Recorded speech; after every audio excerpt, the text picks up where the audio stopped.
Hi there, I'm Drew Badger, the world's #1 English fluency guide, and it is a pleasure to welcome you to another advanced listening practice lesson.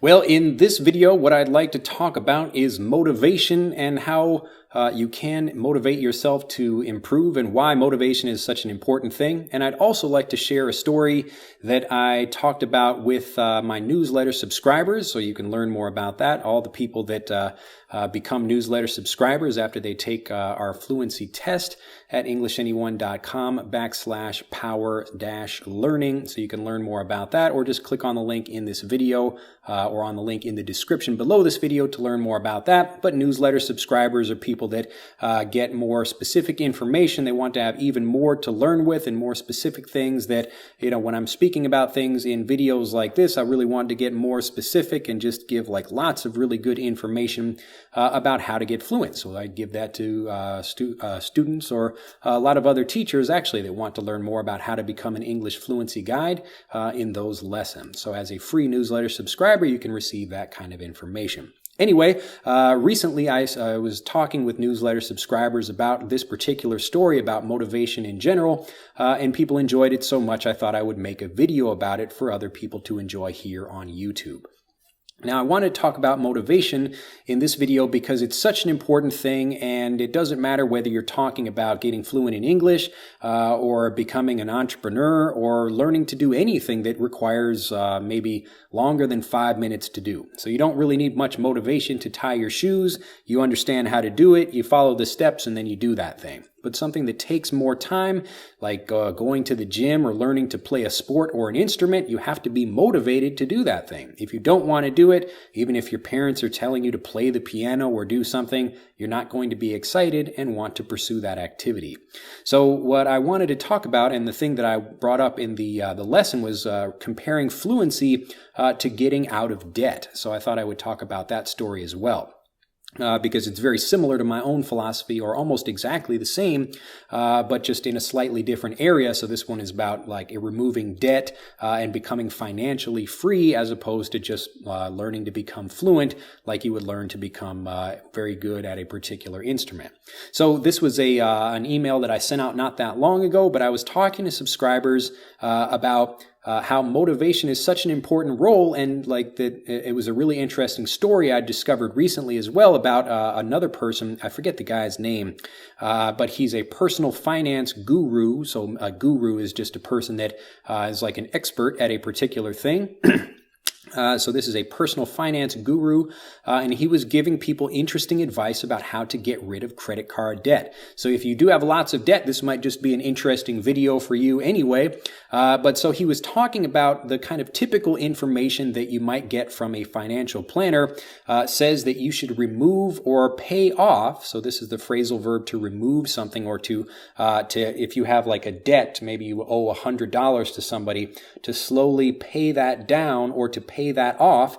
These are the conversational ways of describing paying this money back to the person, but slowly over time. So you don't just pay it all at one time, you pay it off over time. I guess you could pay it down, or you could pay it off, but you could pay the whole thing off at one time. Typically, people though are paying it off in installments, or they're paying it off over time. Anyway, that was a long explanation about pay off and pay down, but these are great conversational words you can use in this situation.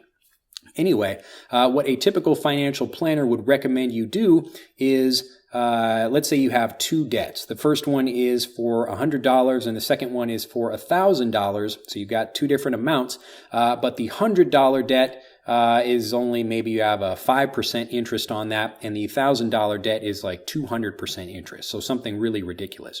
Now, the typical financial planner would say you should start paying off the $2,000 debt, because the higher interest rate will make you have to pay more money if you don't pay that off.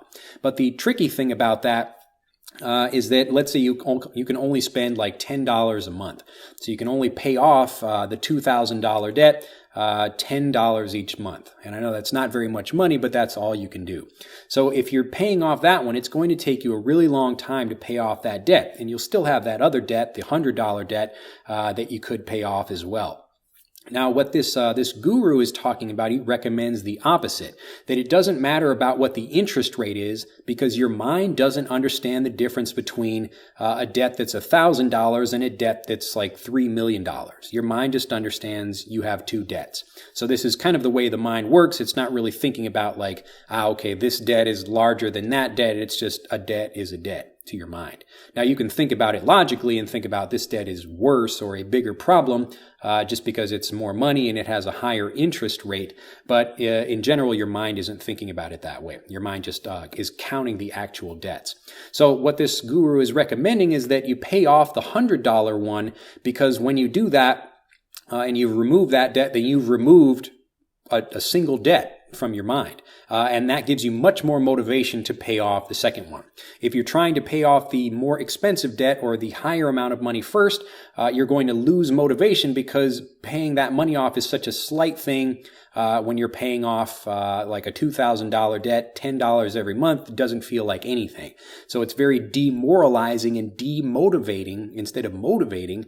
And then that's what's going to stop you from actually paying off the debts. So it seems like advice that's counterintuitive. So when something is intuitive, you understand it automatically, but counterintuitive, so counter just means against or the opposite. So when this is counterintuitive, it just means that something that maybe you wouldn't think about it normally, but that's actually the right way that you should be behaving. Now, the reason I was mailing subscribers about this is because the exact same thing happens with your fluency. Typically, the people I help, and you might be one of those people, these people are ones that are already maybe intermediate or even some advanced learners, but they just don't speak confidently for a number of reasons. And typically, they're trying to improve by doing the typical things that they learned in school. So a traditional English education is designed to really give you an incomplete education, to give you as much as you need to pass a particular test so you can go on to school and get a degree or whatever, but it's not giving you the actual information you need to become a confident speaker. So most schools, they don't have the time to do that. That's not what they're designed for. So a lot of people, they go to an English class and they think, oh, okay, I'm like learning English, but you're not actually developing the habits of a fluent speaker. So what I explain to learners is that if you want to get fluent, really the fastest, simplest way to do this is to, instead of focusing on learning more information, because again, like you don't notice any difference when you already know 1,000 words. If you add one more word to that, you don't notice any difference. So because of that lack of noticing a difference, you don't feel any motivation to improve.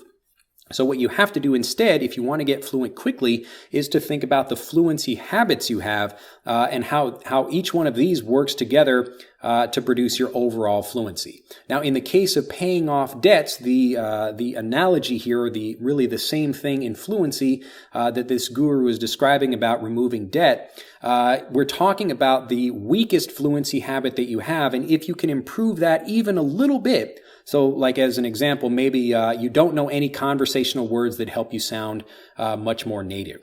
So maybe everything you know, all of the vocabulary you know is words from a textbook, and you don't really understand what native speakers are saying. If you can learn just one or two phrases that make you sound a bit more natural, that boosts your confidence a really high degree, especially because you probably already have weaker confidence because you can't really express yourself the way you want to.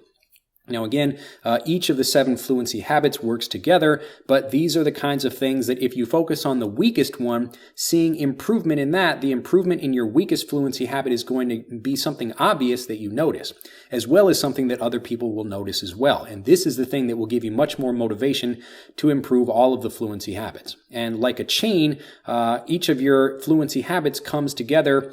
And if the weakest link is really weak or it's not there at all, then that's what destroys your actual speaking confidence and fluency. So you may have a whole bunch of vocabulary or words that you know, but if you have no confidence, it doesn't matter what your vocabulary is because you can't actually express yourself confidently or fluently in situations.